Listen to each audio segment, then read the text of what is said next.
Pada usia 30 tahun, Tio sering merasa dirinya hidup seperti berjalan dalam lorong panjang yang tidak pernah selesai. Orang-orang melihatnya sebagai pemuda yang baik, pekerja keras, dan tidak pernah membuat masalah. Namun jauh di dalam hatinya, ada ruang kosong yang tak pernah bisa ia isi, seakan ada sesuatu yang hilang tetapi ia tidak tahu apa. Ia hidup dalam keluarga yang sangat memegang teguh keyakinan lama, begitu kuat hingga tidak pernah memberi ruang bagi pemahaman lain. Sejak kecil Tio diajarkan bahwa agama keluarganya adalah satu-satunya kebenaran yang tidak boleh dipertanyakan. Meski begitu, semakin ia dewasa, ketidaktenangan batinnya justru semakin menjadi-jadi. Setiap malam sebelum tidur, Tio sering memandang langit-langit kamarnya, bertanya pada diri sendiri tentang tujuan hidup. Uang, pekerjaan, hiburan, semuanya pernah ia coba untuk mengisi kekosongan itu, namun tetap tidak memberi kedamaian. Ia mulai mencari jawaban melalui buku-buku filsafat dan video motivasi, tetapi tidak ada yang benar-benar menenangkan hatinya. Tio seperti sedang mencari sesuatu yang ia sendiri tidak tahu bentuknya. Suatu sore saat pulang kerja, langkahnya terhenti ketika mendengar suara adzan dari masjid kecil di ujung jalan. Suara itu lembut, namun dalam. Ada getaran halus yang menyentuh hatinya, membuatnya tanpa sadar berdiri diam. Ini pertama kalinya ia merasakan ketenangan yang sulit dijelaskan. Ia tidak mengerti bahasa yang diucapkan muazin, tetapi entah mengapa, suara itu bagaikan menghapus kelelahan di tubuhnya. Sejak hari itu, setiap kali waktu adzan tiba, Tio selalu menghentikan aktivitasnya sejenak hanya untuk mendengarkan. Ia berdiri di ujung trotoar, pura-pura menunggu ojek online atau menengok jam tangan, padahal hatinya sedang hanyut dalam alunan panggilan itu. Kadang ia berjalan mendekat ke arah masjid, namun ia berhenti di pagar, takut ada yang memperhatikannya. Rasa penasaran itu semakin menguat ketika ia melihat rekan kerjanya yang bernama Randi, seorang muslim yang selalu tampak tenang. Randi tidak pernah marah-marah, tidak pernah bergosip, dan selalu tampak bahagia meski hidupnya tidak mewah. Suatu hari, saat istirahat makan siang, Tio memberanikan diri bertanya, "Ran, kamu kok kelihatannya selalu tenang, ya?" Randi tertawa kecil. "Tenang gimana dulu? Hidup MAH pasti ada masalah." "Ya, tapi kamu kayak nggak kebawa masalah. Seolah ada sesuatu yang bikin kamu kuat." Randi menatapnya sebentar, lalu menjawab pelan, "Mungkin karena aku selalu berusaha dekat sama Allah. Itu saja." Jawaban sederhana itu justru membekas di hati Tio. Seolah ada pintu baru yang terbuka sedikit, mengundang dirinya untuk melihat lebih jauh apa yang ada di dalamnya. Sejak percakapan itu, Tio mulai mencari tahu tentang Islam melalui internet. Namun ia melakukannya dengan sangat hati-hati. Ia menghapus riwayat pencarian, menyembunyikan klip video, dan memastikan tidak ada yang melihat. Suatu malam, ia tidak sengaja menemukan video khutbah pendek tentang ketenangan hati dalam Islam. Yang membuatnya tertegun adalah kalimat, "Hati tidak akan pernah tenang kecuali dengan mengingat Allah." Kalimat itu membuat matanya berkaca-kaca. Selama ini ia mencari ketenangan di banyak tempat, tetapi tidak pernah menemukannya karena ia mencari di tempat yang salah. Mulai hari itu, Tio membeli sebuah buku kecil tentang pengenalan Islam. Ia bungkus dengan sampul coklat agar tidak mencolok. Buku itu ia baca sembunyi-sembunyi setiap malam sebelum tidur. Semakin banyak ia membaca, semakin besar ketertarikannya. Konsep ketauhidan, tentang satu Tuhan yang Maha Esa, Maha Pengasih, dan dekat dengan hambanya, membuat hati Tio hangat. Ia merasa seperti menemukan rumah yang selama ini hilang.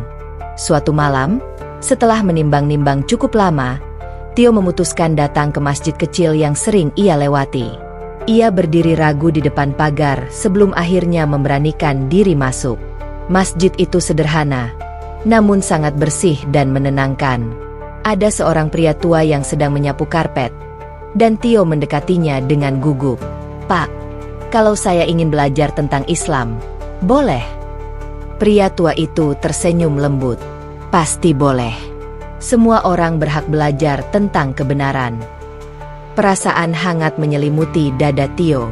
Malam itu, ia duduk berjam-jam mendengarkan penjelasan tentang Allah, tentang Nabi Muhammad, tentang rahmat, tentang ibadah. Ia merasakan kedamaian yang tidak pernah ia temukan seumur hidupnya. Ketika pulang ke rumah malam itu, ia menangis dalam sujud pertamanya yang masih kaku, namun penuh ketulusan. Beberapa hari berikutnya, Tio semakin mantap. Ia merasa hatinya sudah memilih jalan yang benar. Ia tahu konsekuensinya besar karena keluarganya tidak pernah bisa menerima Islam, tetapi ia tidak bisa membohongi hatinya. Ketenangan yang ia temukan terlalu berharga untuk ditinggalkan hanya karena takut. Hingga akhirnya, pada suatu malam yang sunyi, dengan hati yang bergetar, Tio memutuskan mengambil keputusan terbesar dalam hidupnya. Di masjid kecil itu, hanya ditemani imam dan seorang saksi, ia mengucapkan 2 kalimat syahadat dengan suara pelan namun tegas. "Aku bersaksi bahwa tiada Tuhan selain Allah, dan Muhammad adalah utusan Allah." Air mata mengalir tanpa bisa ia tahan. Ia merasa seperti baru dilahirkan kembali. Seolah semua beban yang ia pikul selama ini jatuh begitu saja, digantikan dengan kedamaian yang dalam dan sulit digambarkan. Ia pulang malam itu dengan langkah yang lebih ringan dari sebelumnya. Dalam hati ia berbisik, "Ini hidup yang ingin aku jalani." Tio tidak tahu bahwa keputusan itu akan menjadi awal dari ujian besar yang akan mengguncang hidupnya. Namun pada malam itu, ia hanya ingin bersyukur, karena akhirnya, ia menemukan apa yang selama ini ia cari, ketenangan, arah, dan cahaya yang memandu hidupnya. Sejak mengucapkan syahadat, hidup Tio berubah secara perlahan tetapi pasti. Ia mulai belajar sholat 5 waktu, meski masih sering salah gerakan. Ia juga belajar wudhu dari video yang ia lihat secara diam-diam. Setiap malam, ketika seluruh anggota keluarga sudah masuk kamar masing-masing, Tio mengunci pintu kamarnya, mengambil botol air mineral bekas, dan berwudhu di kamar mandi dengan sangat hati-hati agar tidak menimbulkan suara mencurigakan.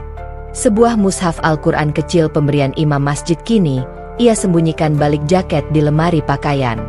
Mushaf itu menjadi benda paling ia cintai, sumber kedamaian yang selalu ingin ia baca sebelum tidur. Namun setiap kali membuka lemari, Tio tetap diliputi rasa was-was. Ia tahu betul keluarganya sangat keras memegang keyakinan lama.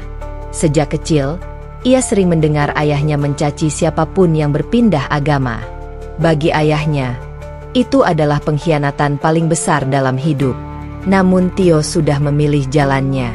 Ketakutan selalu ada, tetapi keimanan yang baru tumbuh di hatinya membuatnya berani. Ia hanya perlu lebih hati-hati.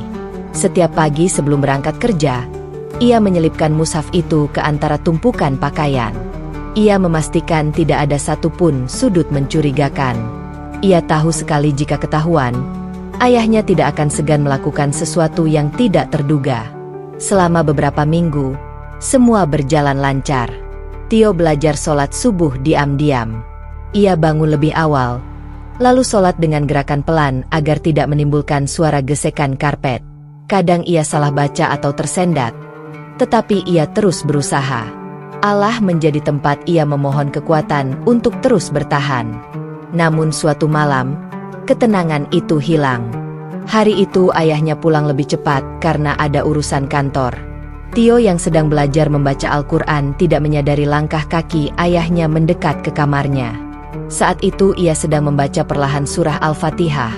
Suara lirih yang keluar dari bibirnya terasa menenangkan. Ketika pintu kamarnya tiba-tiba terbuka, Tio terkejut bukan main. Ia langsung menutup mushaf itu dengan cepat dan menyimpannya di belakang tubuhnya. Namun ayahnya sudah melihatnya. "Apa yang kamu sembunyikan?" Suara ayahnya berat, penuh kecurigaan. Tio menggigit bibir. Tangannya mulai gemetar. "Tidak ada, Ayah." "Berikan ke saya," bentak ayahnya sambil maju beberapa langkah.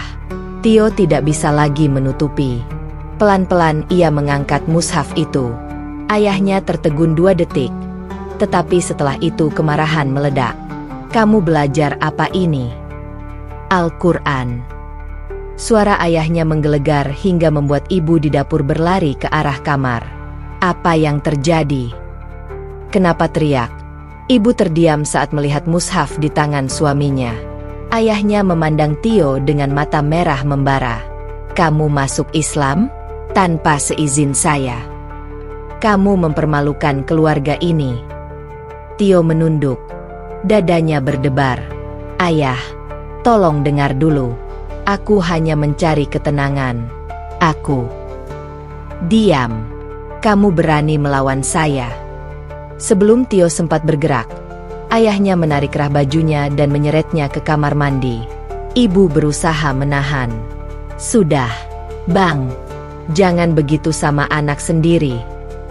Namun ayahnya tidak peduli. Ia membuka keran air, menangkap air dengan kedua tangannya, lalu memaksa menuangkannya ke mulut Tio. "Kamu mau air ini? Kamu mau cuci otak dengan agama itu? Nih, minum saja air ini. Bersihkan pikiranmu yang sudah diracuni." Tio tersedak. Air dingin masuk paksa ke tenggorokannya. Tangannya berusaha menangkis, tetapi ayahnya jauh lebih kuat. Ibu menangis sambil berusaha menarik tangan suaminya. "Bang, sudah. Kasihan Tio. Dia anak kita." Namun amarah ayahnya mengalahkan logika. Setelah puas, ia mendorong Tio ke lantai kamar mandi. "Keluar dari rumah ini. Malam ini juga." Tio terdiam. Tubuhnya basah kuyup. Di sudut matanya, air mata menetes. Bukan karena sakit fisik, tetapi karena luka batin yang tidak bisa ia jelaskan. Ia tidak pernah membayangkan ayahnya akan sejauh itu menolak dirinya. "Ayah, aku tetap anak ayah. Aku cuma ingin tenang. Pergi. Jangan biarkan saya melihat muka kamu lagi kalau masih memeluk agama itu." Ibu memegang lengan Tio, menangis. "Nak, kamu mau kemana malam begini?" Tio menatap ibunya. "Bu, jangan menangis. Aku nggak apa-apa. Aku sayang ibu. Aku sayang ayah." Kalimat itu membuat ibu semakin hancur. Ayahnya tak bergeming.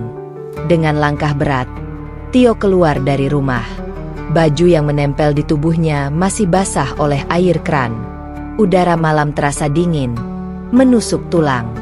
Namun entah kenapa, di balik semua luka itu, ada sebuah cahaya kecil dalam hati Tio yang tetap bertahan. Ia memandang langit yang gelap. "Ya Allah, kuatkan aku," bisiknya pelan. Ia tahu malam itu adalah awal dari hidup yang benar-benar baru. Hidup yang penuh ujian, kesakitan, dan ketidakpastian. Namun ia juga tahu, sejak hari ia bersyahadat, Allah tidak akan pernah meninggalkannya sendirian. Tio berjalan pergi tanpa membawa apapun selain keimanan yang baru tumbuh di hatinya. Dan ia tidak pernah tahu bahwa malam itu adalah titik awal dari perjalanan luar biasa yang akan mengubah hidupnya selamanya. Malam itu, setelah pintu rumah tertutup keras di belakangnya, Tio berdiri terpaku di depan halaman rumah yang selama 30 tahun menjadi tempat ia pulang. Kini, tempat itu bukan lagi miliknya. Hanya beberapa detik sebelumnya, ia masih berharap ayahnya akan menarik kembali kata-kata kerasnya.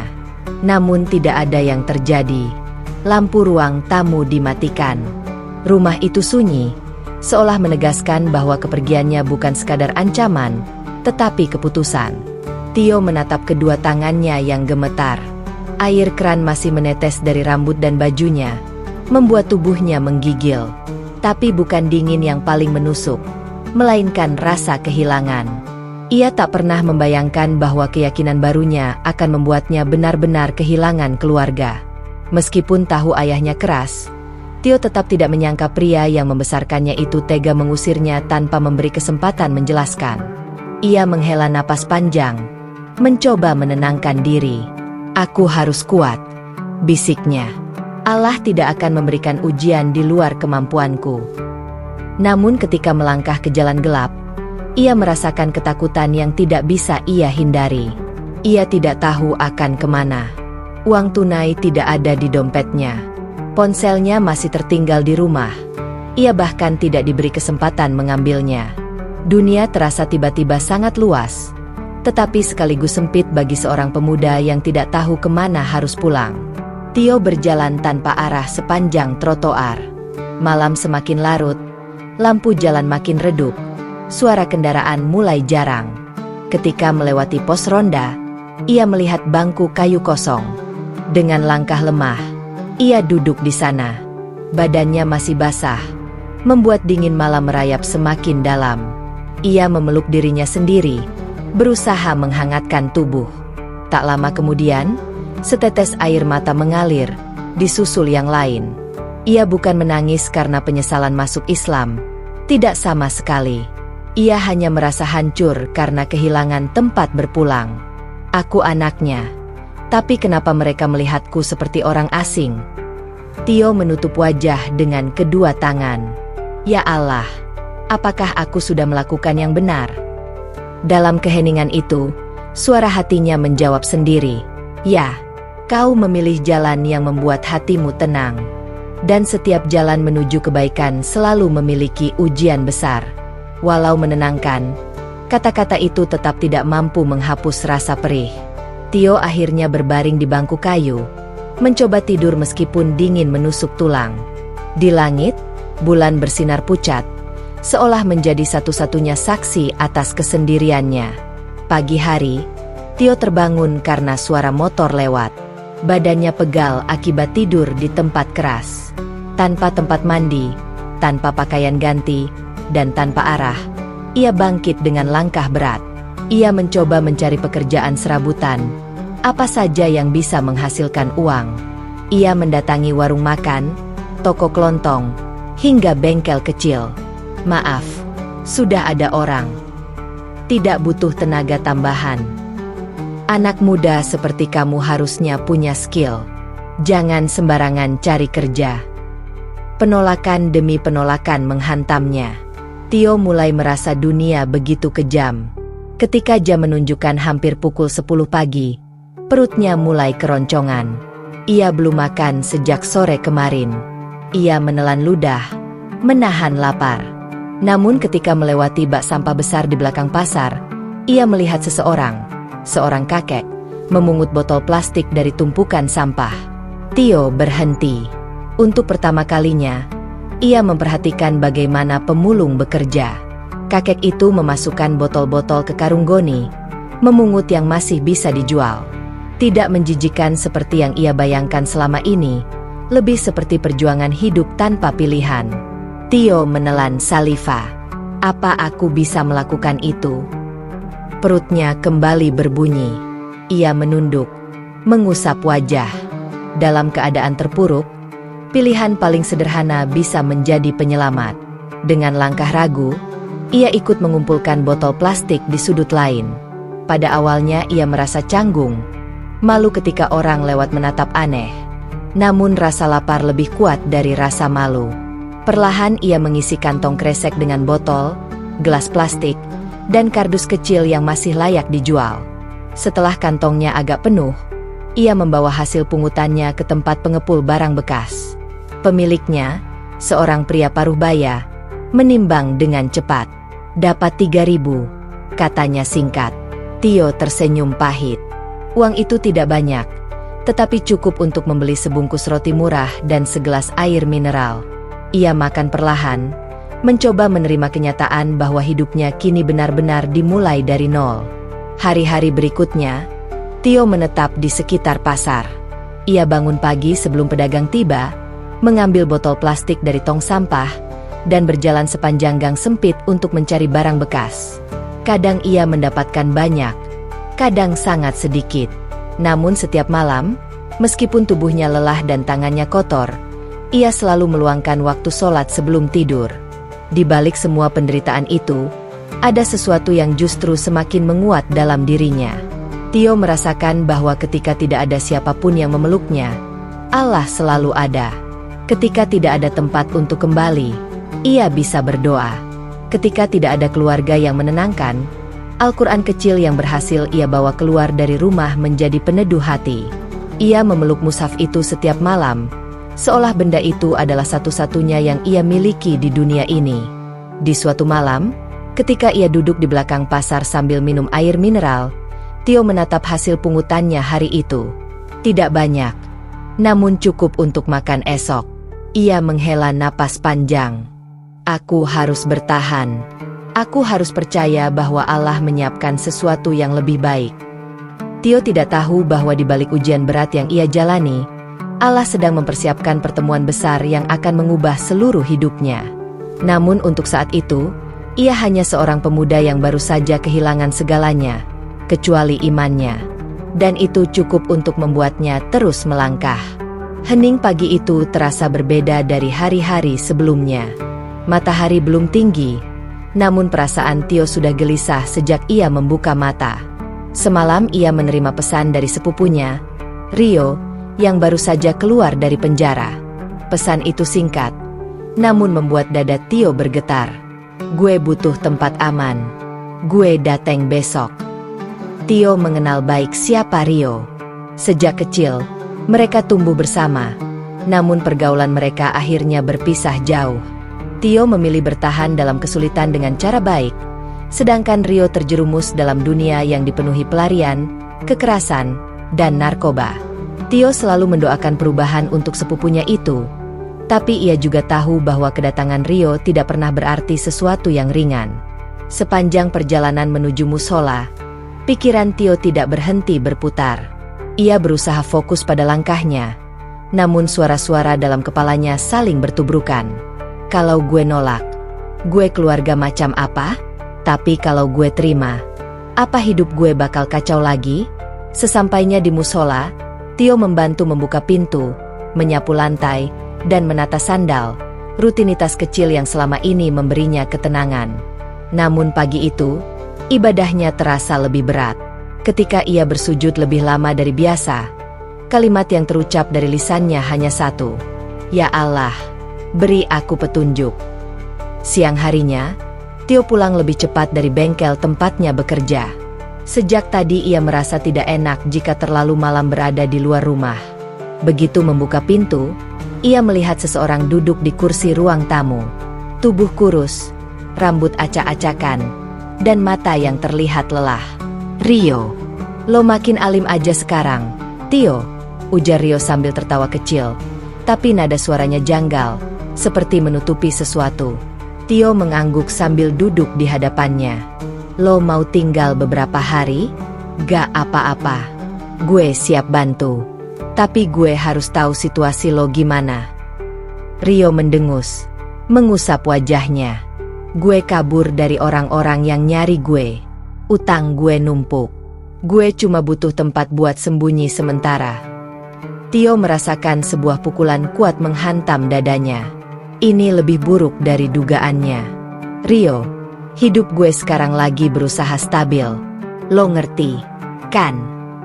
Rio terdiam cukup lama, lalu berkata pelan, "Gue gak punya siapa-siapa lagi selain lo." Beberapa detik itu terasa panjang. Tio memejamkan mata. Napasnya berat. Ia tahu membantu Rio berarti membuka pintu risiko yang besar. Tapi di sisi lain, ia ingat bagaimana ibunya selalu berkata bahwa keluarga, bagaimanapun kacau, tetap harus saling menjaga. Akhirnya Tio menatapnya lekat-lekat. "Baik, lo boleh tinggal. Tapi ada syarat." Rio menaikkan alis. "Apa?" "Selama lo di sini, lo gak boleh bawa barang aneh-aneh.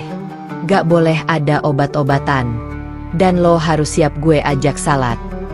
Rio tertawa, tapi bukan tawa mengejek. Lebih seperti tawa orang yang bingung. "Salat? Gue udah lama gak begituan, Tio. Bukan berarti lo gak bisa mulai lagi." Rio terdiam. Untuk pertama kalinya, wajah kerasnya terlihat rapuh. Malam itu, ujian itu datang lebih cepat dari yang Tio kira. Sekitar pukul 11, ketika Tio baru hendak tidur, terdengar ketukan keras di pintu. Tio dan Rio saling berpandangan. Napas Rio langsung memburu. "Tio, itu pasti orang-orang yang nyari gue. bisiknya panik. Tio menelan ludah. Lo sembunyi di kamar. Biar gue yang buka. Dengan langkah hati-hati, Tio berjalan ke pintu. Ketukan terdengar lagi. Kali ini lebih keras. Begitu pintu dibuka, dua pria berjaket hitam berdiri di depan rumah. Wajah mereka tidak ramah. "Permisi," kata salah satunya. Suaranya dingin. "Kami cari Rio. Dia kesini, kan?" Tio menggeleng perlahan. "Saya dari tadi di rumah sendirian, Pak. Gak ada Rio." Pria itu mendekat sedikit, menatap Tio dari ujung kaki hingga kepala. "Kamu saudaranya, ya? Kami tahu dia biasanya kesini." Napas Tio tercekat, tapi ia tetap tenang. "Saya gak lihat dia." Kedua pria itu saling pandang, lalu salah satunya mengancam, "Kalau kamu sembunyikan dia, kamu bakal kena akibatnya." Setelah beberapa detik yang terasa seperti satu abad, mereka akhirnya pergi. Tio menutup pintu perlahan dan terduduk di lantai. Tangannya gemetar. Rio keluar dari kamar. "Lo bohong buat lindungin gue." Tio menatapnya tajam. "Gue lindungin lo, karena gue gak mau lo makin hancur. Tapi gue gak bisa bohong terus. Lo harus berubah. Rio, lo harus berhenti lari." Rio mengusap wajahnya yang mulai basah oleh air mata. "Gue capek, Tio. Sumpah gue capek hidup kayak gini." Untuk pertama kalinya sejak ia datang, suara Rio terdengar tulus, seolah semua lapisan kerasnya runtuh. Pagi berikutnya, Tio mengajaknya ke musola. Awalnya Rio menolak, tapi Tio tetap menarik tangannya. Di musola kecil itu, Rio berdiri kaku di samping Tio. Ketika imam mulai mengucapkan takbir, Rio tampak bingung, namun perlahan ia mengikuti. Di sujud terakhir, Tio mendengar suara yang membuatnya tercekat. Rio menangis. Setelah salam terakhir, Rio menunduk lama. "Tio, gue gak inget kapan terakhir kali gue berdoa, tapi barusan gue ngerasa kayak gue ditarik balik." Tio tersenyum kecil. "Mungkin itu cara Allah bilang kalau dia belum ninggalin lo." Rio mengangguk pelan. Air matanya jatuh satu persatu. Untuk pertama kalinya, Tio melihat secercah harapan di mata Rio. Harapan yang selama ini ia pikir sudah hilang. Dan hari itu, Tio akhirnya menyadari bahwa ujian besar tidak selalu berarti kehancuran. Terkadang, ujian adalah cara Tuhan menunjukkan betapa kuatnya seseorang dan betapa berharganya sebuah perubahan. Beberapa hari terakhir, rumah Tio berubah menjadi tempat yang lebih tenang daripada sebelumnya. Setelah insiden dua pria misterius yang mencari Rio, Tio dan sepupunya itu menjalani rutinitas baru yang belum pernah mereka bayangkan sebelumnya. Pagi mereka dimulai dengan salat subuh di musola, dilanjutkan sarapan sederhana. Namun ketenangan itu tidak berarti hidup mereka sudah lepas dari ujian. Suatu pagi, saat Tio baru saja selesai menata ulang alat-alat di bengkel, seseorang menepuk bahunya dari belakang. Tio menoleh dan melihat Pak Leman, pemilik bengkel itu, berdiri dengan wajah serius. "Tio, boleh ngobrol sebentar?" Tio mengangguk, mengikuti Pak Leman ke ruang kecil di belakang bengkel. Aroma oli sudah melekat di dinding, namun suasana ruangan terasa berbeda, lebih tegang dari biasanya. Pak Leman duduk dan mempersilakan Tio duduk di hadapannya. "Saya dengar kabar dari tetangga kamu," ujar Pak Leman membuka pembicaraan. "Katanya ada orang yang nyari saudara kamu, dengan cara yang tidak baik." Tio menunduk. Ia tidak menyangka kabar itu sudah menyebar. "Iya, Pak, ada sedikit masalah, tapi semua sudah aman." "Masalah apa?" tanya Pak Leman dengan nada yang tidak menghakimi, namun ingin memastikan. Tio menarik napas panjang. "Sepupu saya, Rio, baru keluar dari penjara, dan dia dikejar orang karena utang. Dia numpang tinggal di rumah saya, tapi saya sudah jelaskan ke dia kalau dia harus berubah." Pak Leman mengangguk pelan. "Saya percaya kamu anak baik, Tio. Kamu sudah lama kerja di sini, dan saya memang lihat sendiri kamu selalu jujur. Tapi, Kalau masalah itu sampai ke bengkel ini, saya takut usahanya terganggu." Ucapan itu membuat Tio terdiam. Ia tidak marah, tidak tersinggung. Justru ia merasa bersalah. Ia paham, keputusan untuk menolong Rio bukan hanya berdampak pada dirinya pribadi, tetapi juga pada tempat ia mencari nafkah. "Saya janji, Pak," ucap Tio dengan suara mantap. "Saya akan pastikan masalah itu selesai. Dan saya tidak akan biarkan pekerjaan saya terganggu." Pak Leman tersenyum tipis. "Saya percaya kamu. Dan saya doakan keluarga kamu bisa kembali baik-baik saja." Ketika Tio keluar dari ruangan itu, ia merasakan beban baru menumpuk di pundaknya. Bukan hanya soal Rio, tetapi juga soal tanggung jawabnya di tempat kerja. Namun ia tahu, masalah tidak akan selesai kalau ia hanya diam. Sore itu, sepulang kerja, Tio menemukan Rio duduk termenung di teras rumah dengan wajah gelisah. Rokok yang dipegangnya bahkan tak sempat dihisap, hanya dibiarkan menyala. "Tio, kita harus ngomong," ujar Rio tanpa menoleh. Tio duduk di sampingnya. "Ngomong apa?" Rio mengusap wajahnya. "Orang-orang itu belum berhenti nyari gue. Barusan ada tetangga bilang, mereka lihat 2 motor muter-muter di ujung gang. Kayaknya mereka masih nyari gue." Tio terdiam sejenak sebelum bertanya, "Berarti, masalah lo lebih besar dari yang lo bilang kemarin?" Rio tertunduk, lalu akhirnya mengaku, "Gue berutang ke orang yang salah. Mereka bukan cuma penagih biasa. Mereka kelompok yang gak segan-segan nyakitin orang. Gue takut. Tio, takut banget." Baru kali ini Tio melihat Rio seketakutan itu. Bukan takut karena sedang dikejar polisi, tapi takut kehilangan nyawa. Tio menatapnya dengan tenang. "Lo mau berubah, kan?" Rio mengangguk. Suaranya parau. "Iya, gue capek lari. Tapi gue gak tahu harus mulai dari mana." Tio berpikir sejenak sebelum berkata, "Kalau lo bener-bener mau berubah, langkah pertama, lo harus bersedia ketemu orang-orang itu dan selesain semuanya. Bukan kabur terus." Rio langsung panik. "Gila lo? Mereka bakal habisin gue. Kalau lo kabur, mereka bakal makin marah. Tapi kalau lo hadapi dengan baik-baik, mereka mungkin buka jalan. Lo gak sendirian. Gue bakal ikut." Rio menatap Tio lekat-lekat. "Lo mau ikut? Risiko gede, Tio." "Gue tahu.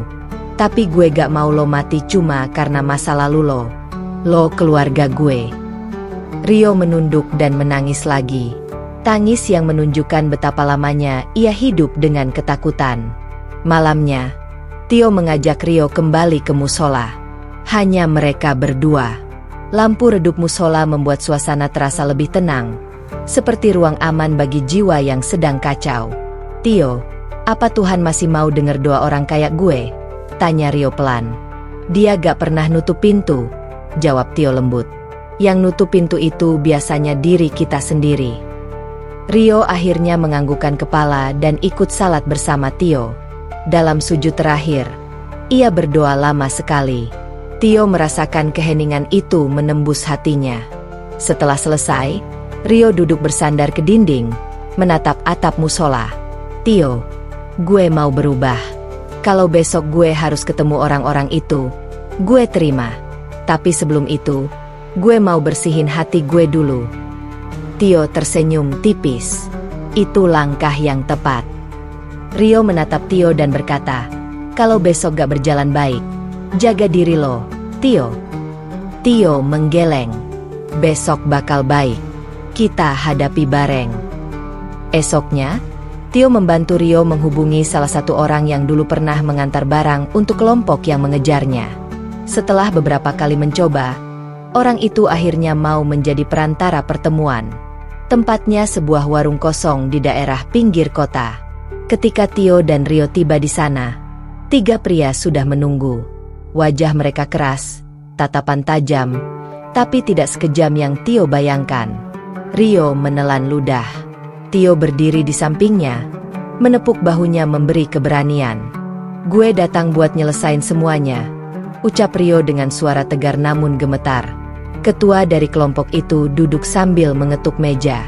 Anak muda, lo bikin banyak masalah. Tapi gue hargai keberanian lo buat datang. Rio mengangguk. Gue salah. Gue akuin. Dan gue mau bayar cara apapun asal selesai. Tio ikut bicara pelan. Rio mau berubah. Dia cuma butuh kesempatan. Ketua itu menatap Tio lama, lalu berkata, "Jadi lo sepupunya?" "Iya." Ketua itu akhirnya tersenyum tipis. "Oke, gue kasih waktu. Tapi ada syarat." Rio menelan ludah. "Apa?" "Kalian harus datang lagi besok. Gue mau pastiin lo gak main-main." Rio mengangguk cepat. "Gue datang." Sebelum mereka pergi, ketua itu berkata pada Tio, "Lo teman yang baik. Jarang ada orang yang berani dampingin keluarga kayak begini." Tio hanya tersenyum. "Saya cuma gak mau dia hancur."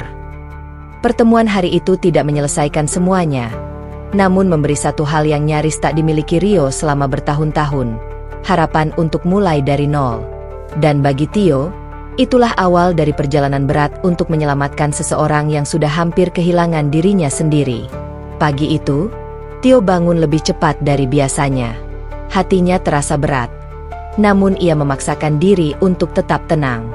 Hari ini ia dan Rio harus kembali menemui kelompok yang mengejar Rio selama ini. Pertemuan yang bisa saja berakhir baik, atau justru menjadi titik paling gelap dalam hidup mereka. Di musola kecil depan rumah, Tio melakukan salat subuh lebih lama dari biasanya. Ia sujud dengan lebih dalam, seolah ingin menyerahkan seluruh ketakutan dan beban hidupnya kepada Allah. Seusai salat, ia tetap duduk, berzikir pelan, hingga cahaya pagi mulai masuk dari sela-sela jendela musola. Tak lama kemudian, Rio masuk sambil memijit-mijit tengkuknya. Wajahnya tampak pucat namun lebih tenang dari sebelum-sebelumnya. "Tio, lo yakin kita harus datang lagi hari ini?" tanya Rio dengan nada ragu. "Yakin," jawab Tio mantap. "Lo gak bisa terus lari dari masa lalu. Dan lo juga gak sendiri. Gue bakal temenin." Rio menelan ludah. "Gue takut, Tio. Tapi gue gak mau ngecewain lo." Tio menepuk bahunya. "Lo gak harus perubahan dalam semalam. Tapi lo udah mulai langkah pertama. Itu yang penting." Mereka sarapan sederhana, hanya mie rebus dan telur dadar. Namun suasana pagi itu terasa berbeda. Hening, berisi, seperti hari yang akan membawa perubahan besar. Sebelum berangkat, Tio menerima pesan dari Pak Leman, pemilik bengkel tempatnya bekerja. "Hati-hati hari ini, Tio. Kalau butuh bantuan, bilang." Pesan itu sederhana, tetapi cukup membuat Tio merasa tidak sendirian menghadapi semua ketidakpastian ini. Dalam perjalanan menuju lokasi pertemuan, Rio duduk membisu di jok belakang motor Tio. Angin pagi menyapu wajah mereka, dan Tio bisa merasakan betapa tegangnya Rio dari cara sepupunya itu memegang erat pinggangnya. "Tio, HM, kalau hari ini gue gak pulang, terima kasih ya." "Jangan ngomong gitu," jawab Tio cepat. "Kita bakal pulang bareng." Rio hanya mengangguk tanpa bicara lagi. Mereka tiba di sebuah gudang kosong dekat pinggiran kota. Tempat itu terlihat lebih menyeramkan dibanding kemarin. Lebih sepi, lebih jauh dari keramaian, dan tak ada satupun suara selain hembusan angin yang masuk dari sela-sela dinding kayu. 3 pria yang kemarin mereka temui sudah berdiri di tengah gudang. Namun hari ini ada seseorang yang tidak Tio kenal sebelumnya. Tubuhnya besar, wajahnya keras, dan tatapannya tajam seperti bilah pisau. Rio memucat. Itu bos besar mereka." Tio mengangguk kecil. "Tenang, kita hadapi." Ketua kelompok itu tersenyum sinis melihat kedatangan mereka. "Bagus, kalian datang lagi. Berarti kalian memang serius mau menyelesaikan masalah." Rio maju satu langkah dan mencoba menatap balik meski gemetar. "Gue siap. Gue gak mau lari lagi." Bos besar itu mendekat. Langkahnya berat, suaranya dalam. "Anak muda, Banyak orang kesini dalam kondisi lebih buruk dari lo. Yang penting, lo jujur sama gue. Ia menatap Rio tajam. Lo punya duit buat bayar utang? Rio menggeleng pasrah. Belum, Bang. Tapi gue bakal kerja keras. Gue bakal bayar meskipun dicicil. Gue janji. Suasana hening tegang. Para anggota kelompok itu saling menatap, seperti sedang mempertimbangkan sesuatu. Tio maju satu langkah. Bang, Rio sudah berubah. Dia mau bersih. Kami cuma minta waktu. Kami gak datang buat bikin masalah. Bos besar itu menatap Tio lama. Lo saudaranya. Sepupunya. Tapi dia udah gue anggap kayak adik sendiri. Kenapa lo bela dia mati-matian? Karena semua orang berhak punya kesempatan kedua. Jawaban itu membuat sang bos besar diam beberapa detik. Lalu tiba-tiba ia tertawa pendek. Jarang ada orang bicara kayak gitu, katanya. Apalagi buat penjahat kecil yang udah bikin masalah banyak tempat. Rio menunduk, merasa malu. Kemudian bos besar itu menghela napas panjang. Baik, gue kasih solusi. Tapi ada syarat. Tio dan Rio sama-sama menegang. Pertama, Rio harus kerja. Kerja bener. Gak boleh lagi terlibat hal kotor. Rio mengangguk cepat. Siap, gue janji. Kedua, tiap bulan lo setor uang. Gak harus besar. Yang penting lo niat bayar. Siap, Bang. Ketiga, ia menatap Rio dalam-dalam. Kalau lo kabur lagi, gue yang datengin sendiri rumah lo. Rio menelan ludah dan langsung menjawab. Gue gak akan kabur lagi. Bos besar itu melirik Tio.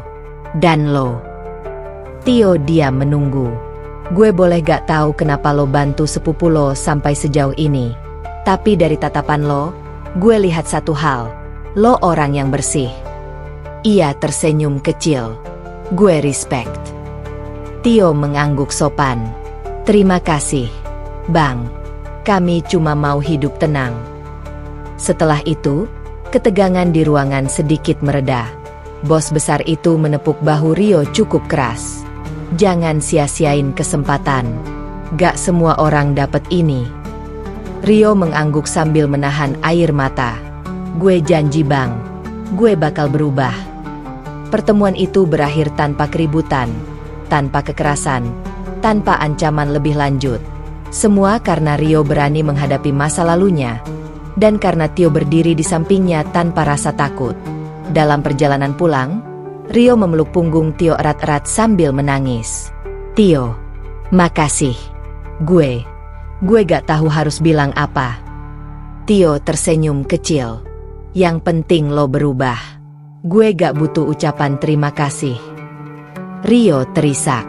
Gue bakal buktiin. Gue bakal bikin lo bangga. Sesampainya di rumah, Rio mengambil air wudhu. Untuk pertama kalinya, ia salat tanpa disuruh. Dalam sujud panjangnya, ia menangis. Bukan karena takut, tapi karena lega. Karena untuk pertama kalinya setelah bertahun-tahun hidup gelap, ia melihat harapan.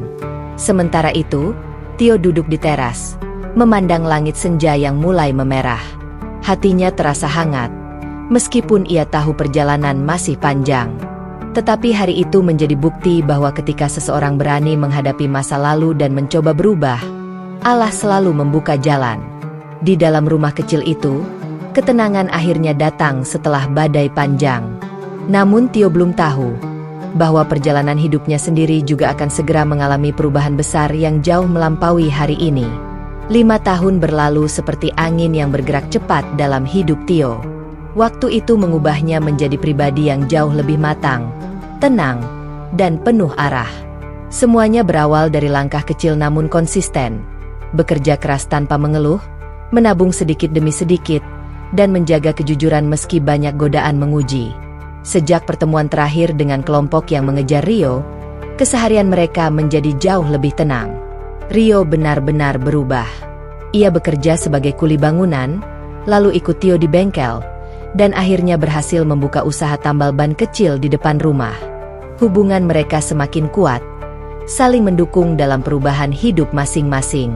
Sementara Tio, ia berkembang pesat di bengkel tempatnya bekerja. Pak Leman, pemilik bengkel, semakin percaya padanya. Bahkan Tio mulai diberi tanggung jawab mengelola pembukuan, memesan barang, hingga mengawasi beberapa karyawan baru. Ketika bengkel itu tumbuh semakin besar, Pak Leman mengajak Tio bicara empat mata. "Begini, Tio," kata Pak Leman suatu sore, "usaha ini butuh tangan kanan. Dan saya lihat kamu orang yang paling tepat. Kamu jujur, tekun, nggak pernah ngeluh. Saya mau kamu jadi kepala bengkel." Tio terkejut. Ia tidak pernah membayangkan akan memegang posisi sebesar itu. Saya yakin bisa, Pak. Tapi saya takut mengecewakan." Pak Leman tersenyum. "Justru itu tandanya kamu layak. Orang yang paling baik memimpin adalah yang sadar dirinya punya kekurangan." Ucapan itu menjadi awal lembaran baru bagi Tio. Ketika mulai memegang tanggung jawab sebagai kepala bengkel, Tio menghadapi banyak ujian baru, mengatur jadwal karyawan, memastikan stok barang selalu cukup, hingga meredam konflik antar karyawan. Namun semua itu justru membuatnya tumbuh. Karena kerja kerasnya, bengkel itu berkembang menjadi lebih besar. Banyak pelanggan lebih percaya pada Tio dibanding mekanik lain. Cara berbicara Tio yang lembut, jujur, dan ramah membuat pelanggan merasa nyaman. Suatu hari, seorang pengusaha bernama Pak Harun datang membawa mobil mewah yang rusak cukup parah. Ia terkesan dengan kesabaran Tio menjelaskan kerusakan mobilnya tanpa menakut-nakuti biaya. "Tio," ujar Pak Harun sambil menepuk bahunya, "kamu punya cara bicara yang jujur dan menenangkan.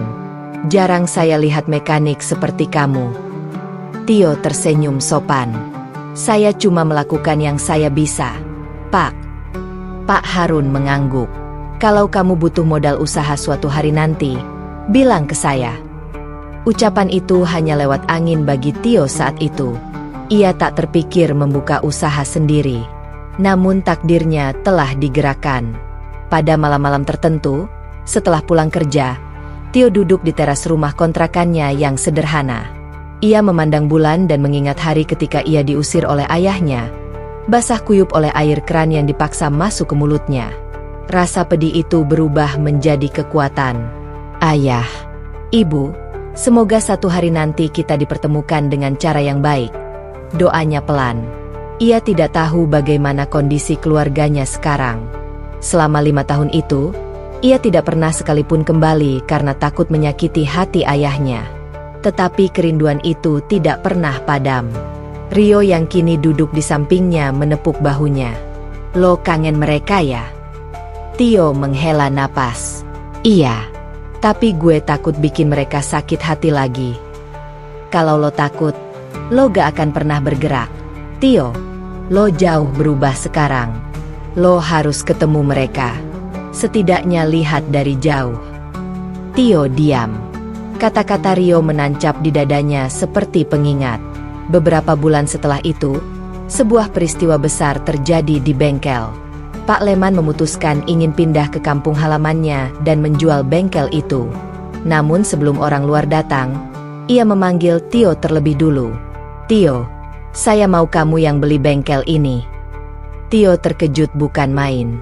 "Pak, saya nggak punya uang sebanyak itu." "Saya tahu," ujar Pak Leman sambil tersenyum. "Tapi saya sudah bicara dengan Pak Harun. Dia bersedia kasih modal. Kamu tinggal cicil kecil-kecilan. Saya percaya kamu orang yang tepat melanjutkan usaha ini." Tio menunduk. Matanya memanas. "Pak, saya cuma pemulung dulu. Saya diusir dari rumah. Saya nggak punya apa-apa. Kenapa orang-orang baik terus datang ke hidup saya?" Pak Leman menepuk bahunya. "Karena kamu baik, Tio. Dan Tuhan selalu datang melalui tangan-tangan manusia yang tepat." Tio tidak bisa menahan air mata. Ia memeluk Pak Leman erat-erat. Hari itu, sebuah pintu besar terbuka. Bengkel itu resmi menjadi miliknya, dengan modal yang dicicil secara ringan dari bantuan Pak Harun dan kepercayaan penuh dari Pak Leman. Setelah bengkel menjadi miliknya, Tio semakin giat bekerja. Ia memperluas layanan, memperbaiki tempat tunggu pelanggan, hingga membuat sistem pelayanan yang lebih jujur dan rapi. Nama bengkelnya semakin dikenal. Bahkan banyak orang dari luar kota datang karena mendengar reputasinya. Rio menjadi tangan kanan Tio. Karyawan baru datang silih berganti. Usaha semakin berkembang. Beberapa tahun kemudian, Tio membeli rumah kecil, bukan rumah mewah, tapi cukup untuk membuatnya merasa punya tempat kembali. Rumah itu ia isi dengan suasana hangat, mushaf Al-Quran, dan harapan. Namun satu hal yang masih ia simpan rapat-rapat selama bertahun-tahun, rasa rindunya kepada orang tua. Dan pada suatu malam, saat Tio duduk sendirian di ruang tamu, memandangi foto lama ketika ia masih remaja, ia sadar satu hal. Waktunya pulang. Tak peduli apakah ia diterima atau ditolak, ia harus kembali.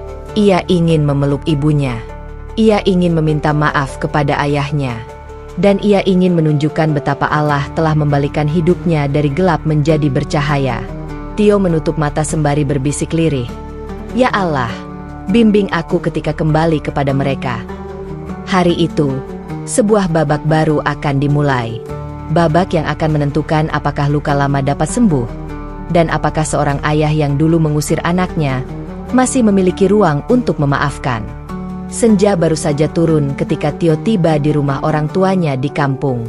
Perjalanan 2 jam dari kota terasa begitu singkat, karena sejak pagi hatinya berdebar. Sudah lama ia tidak pulang, apalagi setelah perubahan besar dalam hidupnya. Ia ingin menyampaikan sesuatu yang selama ini ia simpan dalam hati, sesuatu yang ia harap dapat membawa cahaya bagi keluarganya. Begitu membuka pagar bambu yang mulai rapuh, ia melihat ibunya sedang menyapu halaman. Perempuan itu tampak lebih tua dari terakhir kali ia lihat. Rambutnya memutih, garis-garis wajahnya semakin dalam, tetapi senyumnya tetap sama, hangat dan menenangkan. "Ibu," panggil Tio pelan. Ibu langsung menoleh, terkejut, lalu matanya berkaca-kaca. "Tio, ya Allah, nak, kok nggak bilang mau pulang?" Tio mendekat dan memeluk ibunya erat, seolah ingin membayar seluruh waktu yang hilang. Tio kangen sama ibu. Ibu mengusap punggung anaknya dengan lembut. Ibu juga kangen. "Masuk. Nak, ayahmu ada di dalam." Saat Tio melangkah masuk ruang tamu yang sederhana, ia melihat ayahnya duduk di kursi kayu. Laki-laki itu sedang memperbaiki radio tua, kesibukan kecil yang selalu dilakukannya untuk menghilangkan penat. Ayah mengangkat wajah, terkejut, tetapi tidak langsung bicara. Hanya mengangguk kecil, sikap khas seorang pria yang tidak pandai menunjukkan perasaan. Namun Tio tahu, ayahnya bahagia. "Assalamualaikum, Yah," ucap Tio sambil duduk di sampingnya. "Waalaikumsalam," jawab ayah, suaranya berat tetapi lembut. "Pulang tanpa kabar, ya?" Tio tersenyum. Tio ingin kasih kejutan. Ayah hanya mengangguk lagi, tetapi nada suaranya lebih hangat daripada sebelumnya. Ia mengetuk-ngetuk meja dengan obeng, sebuah kebiasaan jika ia sedang menahan emosi. Malam turun cepat. Setelah makan bersama, sebuah momen langka yang sudah lama tidak mereka alami, Tio mengajak kedua orang tuanya duduk di ruang tamu. "Ibu, ayah, Tio mau bicara sesuatu," ucapnya pelan. Ibu menatapnya dengan khawatir. "Ada apa, Nak? Kamu terlihat serius." Tio menarik napas panjang. "Tio, sudah banyak berubah akhir-akhir ini. Dan perubahan itu bukan cuma soal sikap atau cara hidup Tio. Tio merasa Tuhan sudah menyelamatkan Tio dari masa-masa terburuk." Ayah dan ibu saling berpandangan. Ayah dan ibu mungkin lihat Tio sekarang lebih tenang, lebih sabar, dan tidak gampang marah. Lanjutnya, ibu mengangguk. "Iya, Nak, ibu juga merasakannya. Kamu seperti jadi Tio yang baru." Tio ingin cerita sesuatu. Lanjutnya, beberapa waktu lalu, Tio mulai rajin belajar agama. Tio mulai sholat di masjid, ikut kajian, dan berusaha lebih dekat kepada Tuhan.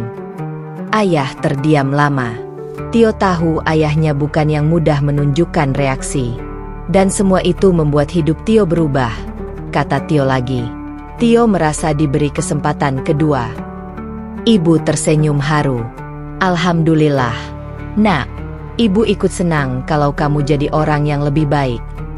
Tio menatap ibunya. Tapi bukan itu saja, Bu. Ada satu hal lagi. Keduanya menunggu. Tio menarik napas dalam. Tio ingin ayah dan ibu juga merasakan ketenangan yang Tio rasakan. Tio ingin ayah dan ibu makin dekat dengan Allah. Ibu tertegun. Ayah menggenggam obengnya lebih erat. Tio melanjutkan. Suaranya lembut tetapi mantap. Tio bukan mau menggurui. Tio cuma ingin ayah dan ibu merasakan cahaya yang membuat Tio bangkit dari gelap. Ibu memegang dada. Suaranya bergetar. Nah, ibu selalu sholat. Tapi, mungkin belum sebaik yang seharusnya. Ayah, yang biasanya keras kepala, akhirnya berbicara. Ayah juga, sudah lama merasa jauh dari Tuhan. Matanya menerawang jauh. Dulu ayah sibuk kerja, sibuk mengejar hal-hal dunia. Sekarang ayah malah merasa kosong. Tio meraih tangan ayahnya. Untuk pertama kalinya, laki-laki itu tidak menarik tangannya. Yah, kata Tio.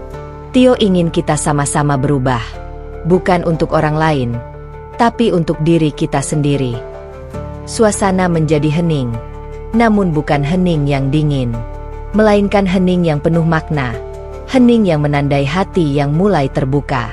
Ibu tiba-tiba meneteskan air mata. Nah, ibu sering berdoa supaya kamu berubah. Tapi ibu tidak menyangka, kamu yang justru memberi ibu hidayah. Tio ikut meneteskan air mata. Semua karena Allah. Bu, Tio cuma perantara. Ayah meletakkan radio yang belum selesai diperbaikinya. Mulai malam ini, katanya pelan, ayah mau coba sholat lagi. Dengan benar. Ibu menyeka air matanya. Ibu juga. Nak, ibu mau belajar lagi. Mulai dari hal-hal kecil. Tio menunduk, menahan tangis. Terima kasih. Yah, Bu. Tio bahagia banget dengarnya. Malam itu, untuk pertama kalinya dalam hidup mereka, Tio, ayah, dan ibu sholat maghrib bersama di ruang tamu. Suasana sederhana itu terasa berbeda. Bukan karena lampu redup atau tikar yang sudah usang, tetapi karena hati yang bersatu dalam cahaya. Setelah sholat, ayah duduk lebih tenang. Wajahnya terlihat lebih lembut. Ayah lupa rasanya sholat bersama keluarga, katanya sambil mengusap wajah. Sudah lama sekali. Ibu tersenyum malu-malu. Ibu juga sering sholat, tapi kadang terburu-buru. Malam ini rasanya beda. Tio merasa dadanya dipenuhi rasa syukur yang tidak bisa ia ungkapkan dengan kata-kata. Saat mereka hendak tidur, ayah menepuk bahu Tio. Nak, katanya, terima kasih sudah membawa kami kembali. Ayah pikir, justru ayah yang harus menuntun kamu selama ini. Tapi ternyata, kamu yang menuntun ayah. Tio memeluk ayahnya erat. Ini bukan tentang siapa menuntun siapa. Yah. Yang penting kita kembali bersama. Ayah mengangguk. Benar, Nak. Malam itu, ketika Tio berbaring di kamar masa kecilnya, ia memandang langit-langit sambil menangis pelan. Bukan tangis sedih, tetapi tangis bahagia. Ia tak pernah menyangka, perubahan kecil yang ia mulai sendirian kini merembes seperti cahaya yang menyebar ke seluruh keluarganya. Ia berbisik pelan, penuh rasa syukur. Ya Allah, Engkau bukan hanya menyelamatkan aku, tapi juga orang tuaku. Terima kasih. Dan malam itu, untuk pertama kalinya sejak lama, rumah kecil itu terasa penuh cahaya. Bukan dari lampu, tetapi dari hati yang dibukakan oleh hidayah.